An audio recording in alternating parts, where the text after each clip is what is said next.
Hi guys, Mike here again. um, Sorry about the dress. Wet, mucky, horrible day today, and now I start doing this, the sun comes out. But all my clothes are wet. I've got something dry on at long last. Just wanted to touch on one word today, and it's Selah, Hebrew word which means to lift up, to exalt.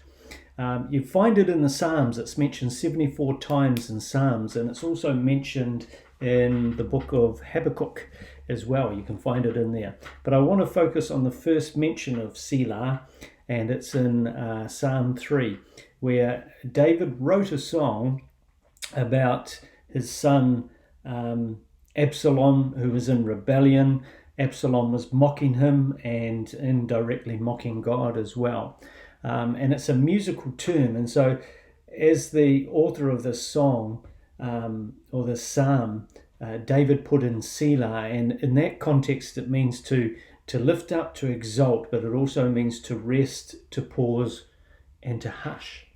And in Psalm 3, we see three Selahs. The first one is the Selah of troubles. So he talks about his trouble with Absalom, and then he says Selah. He just pauses.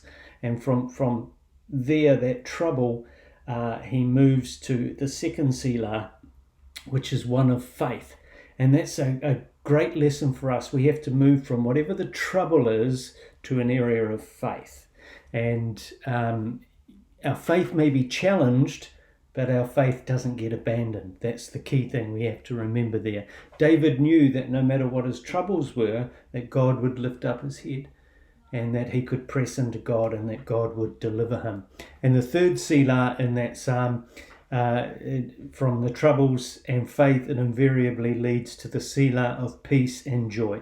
And this psalm I used to read to my daughter. First memory verse, Psalm 3:5. I lie down and sleep, I wake again because the Lord sustains me. So it brings peace. I know that I can go to sleep peacefully. I know that I'll wake again in the morning. That's my joy. And so David went from trouble to faith to peace and joy because he knew his God.